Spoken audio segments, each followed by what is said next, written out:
All right, I am back, and it's time to go full race car conversion. I'm excited. I've had a couple months off to recuperate, to get some energy, switch some new jobs, cry about how much this is all going to cost, but I'm really, really excited to jump in. So we are going full race car conversion. That means roll cage. That means dry sump. That means fuel cell, fire safety, possibly standalone electronics if I can afford it after other things that are happening, such as a prohibitively costly, expensive race trailer. But anyway, we don't know exactly the full extent. I kind of have like tiered plans depending on some things as we go. But we're kind of resetting. And, I talk about full race car conversion, but the reality is we've kind of already done that because the car has no interior. It falls apart as often as a real race car, and it's got a bunch of holes in it. So while that I think quantifies as a real race car, we're doing it the right way. We're gonna start from the point you should, which is safety, then handling, then brakes, maybe some other version of that. But we're starting where you should, i.e. not with the motor. So the motor is obviously going to get rebuilt and fixed and some improvements. But the real focus is on safety, handling, and reliability. So the first step of that we're going to start with, at least right now, is on safety. That's the big one. That's the one that's going to take the most amount of work, have the car the most apart, and honestly be the biggest, scariest part of it. So we got a roll cage coming from TrackSpec Autosports. I'm super excited. It's very similar to the Multimatic GT4 cage.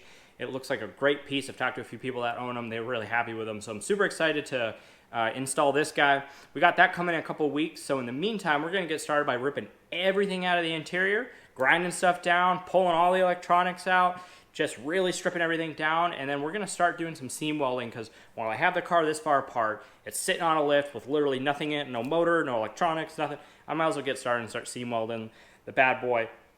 What could possibly go wrong, right? All right, so here's where we're starting.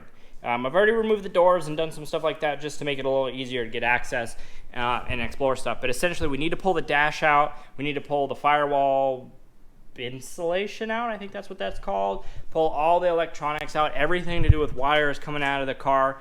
Remove the rear brake, the parking brake. Remove all the electronics. Connections to the fuel tank. I also need to remove the fuel tank because I don't really want to be welding on this part of the car with a fuel tank in the car, and then just kind of remove various bits in the trunk area. And then we're going to go ahead and start to pivot towards removing the glass as well as scraping all the insulation off. I have no idea how far we'll get towards all of that today, but we're going to see what we can do. All right, so taking the dash out here is basically removing an absolute metric ton of 7mm screws, a bunch of plastic clips for the various bits. Here on the sides, there are these big long screws that go into the main support behind the dash, and then disconnecting all the various wires, and then you're able to pull it right out, and it's not too bad, but it does take a while. All right, whew, that was a fair bit more work than I remembered from when I originally took it out. I think I was stabbed about 45 times and unplugged about a bajillion connectors. As you can see, in all reality, there are a lot of connectors. There's about 7 over there, plus the module, then various things related to throttle position, steering wheel, brakes, all that kind of stuff. And there's a whole bunch more over by these, by the internal fuse box and stuff. So there is a lot of extra wire in this car. I'll be very curious to weigh it all and see how much money we're going to spend in order to pull weight out. Fairly certain at this point in time that we're going to be putting in a aftermarket PDM and ECU, but it's not 100%, so I'm not going to cut wires or go apeshit and wreck anything, but I definitely do not want to have to put any of this stuff back in because it's tedious, it's prone to breaking when you pull it in and out, the wires are weak, and there's just so much more than that's needed. But I'm going to go ahead and continue. So I think the next step is I'm just going to continue to pull various bits and pieces off and out that aren't needed.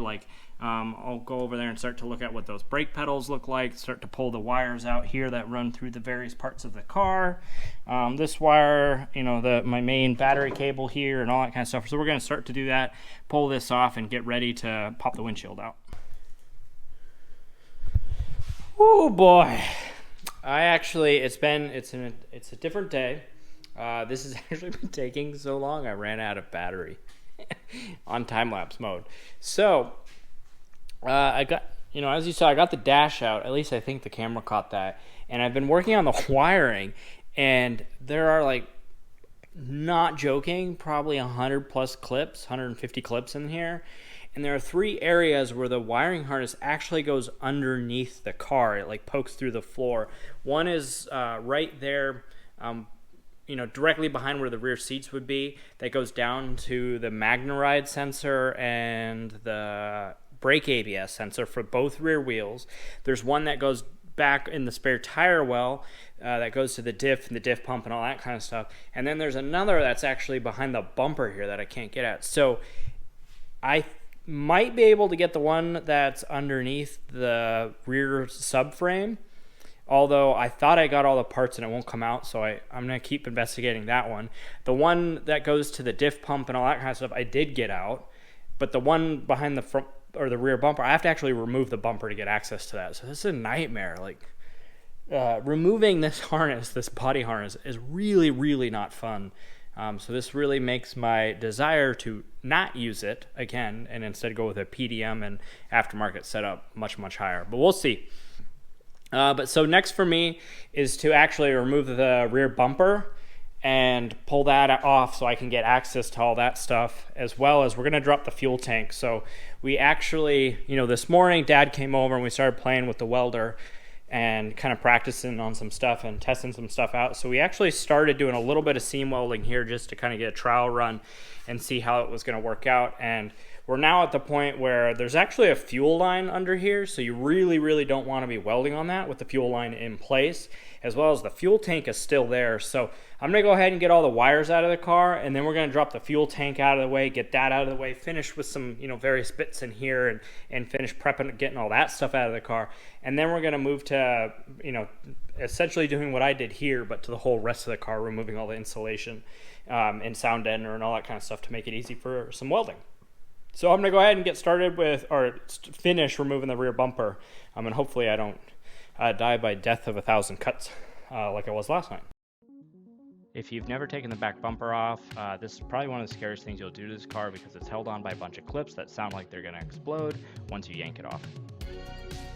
Once I got the back bumper off, I was able to unclip the rest of those clips that go underneath the car, and I was able to get the rest of the harness out, pull that out, and it was pretty easy going from there. Just had to pull the rest of the bits off the front of the car here. All right, first up, we have the whole body harness. This is everything to do with the body harness that goes inside the cabin, as well as the pigtails that go underneath the car. This is just the wiring. Looks like we have about 20 pounds. 1.6 for the internal fuse box. MagneRide controller module, computer, whatever, is 2 pounds. I think these are crash detection sensors, but not entirely sure. They were right around the seatbelt area.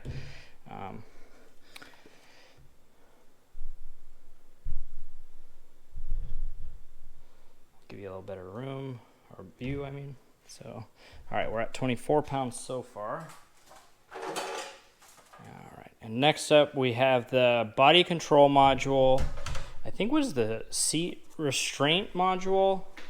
This little guy that was in the back, just above the MagneRide sensor, or MagneRide computer, which was, I have no idea what it is. And then the GPS module. 5.5 pounds. All right, so we're at just under 30 pounds, 29.5, give or take a few pounds. All right, pulled the parking brake mechanism out. I still got the rest of the parking brakes stuff that's underneath the car, but I'm going to leave that until I pull the rear subframe, but an additional 4.4 pounds. All right, so interrupting myself here, in my original plans for this video were basically to strip the inside of the car out, remove all the seam sealer, prep it, get ready to and remove the glass and kind of get ready for roll cage and welding, and that would be the video. But one of the things Dad and I found out as we were doing some test welds is that if there's anything on the underside of the car, I don't know why I didn't think of this, but like if there's stuff on the underside of the car, meaning other seam sealer or plastic or anything like that, you're gonna burn it, which is not only gonna potentially light the bottom of the car on fire depending on what's there. Pro tip: remove the fuel tank. But also, if it's seam sealer or something like that, it can actually interact with the weld you're trying to do on the inside of the car and mess it up. So we're doing a little change of plans, and I'm going to fully strip the car. I hadn't been 100% sure quite on how far with this I was going to go, but I think we're at the point now where I need to tear the whole car apart. So the inside is pretty much ready and stripped, but I mean we're going to remove the rear subframe and everything back there, as well as fully strip the engine bay here, because we're at the point now where I need to grind all the various areas we're going to seam or stitch weld, and then we're going to do the stitch welding. So the rest of this video will be me taking apart taking everything out of the engine bay, taking everything off all the suspension parts, the K-member, all that stuff off the car, so the front of the car is fully stripped. Then we're going to go to the back and do the same thing with the K-member, fully remove that, remove everything off of that, remove the fenders, and then remove the glass. And I think that will probably be it. And then the following video will be how we're prepping the various joints. And by joints, I just mean anywhere where we need to seam weld, all through here. How we're prepping those to be stitch welded together, as well as do some of the actual stitch welding. So I'm going to go ahead and now jump in and get started here on the front. Start undressing all this and figure out where the hell I can put all of it. All right, so stripping the front of the car completely down is actually quite a busy task. It takes a lot more work than one would initially think. Most notably, right there up front in that corner in front of the driver, there's the brake booster and the ABS module and everything associated with it. So there are tons of connections, there are electrical connections, tons of brake lines, and that means there's lots of fluid that's very corrosive to paint. So as you're connecting that or disconnecting that, make sure you're wiping things down with water, you're cleaning things very thoroughly. As far as the rest of the front end, it's just a lot of various different bolts and things that you need disconnected. So you connect them to the main radiator support. Then you need to think about how you get the suspension off. When I normally drop the K-member, I drop the knuckles with it, but I leave the struts in the car, or I should say on the chassis. I did not do that this time because I wanted to fully strip things. So I needed to methodically think through how I was going to take everything apart to store things later, because the whole K-member with the brakes and the knuckles is extremely heavy and large and hard to move. So I ended up taking a lot of that stuff apart so that I could store it all separately and keep it nice and clean here in the garage. Moving into the back end, at this point in time, it's much easier. I've already removed the drive shaft and things like that. So it's really just about dropping the IRS down onto some dollies, disconnecting the 4 main bolts that hold it on, and then lifting it back up off of it. All right, so that's going to do it for this episode. In the next episode, I'm hoping that we get through this, removing all the sound ender, removing all the seam sealer, sanding down and scraping away the paint and grime and all the stuff in all the seams so we can prep it for welding, as well as beginning the actual welding. If there's anything that you want to see in that episode, please comment down below. That'll probably be coming out in a week or so, as well as feel free to hit me up at Honey Badger Shenanigans on Instagram. Otherwise, I look forward to seeing you in the next one. All right, peace.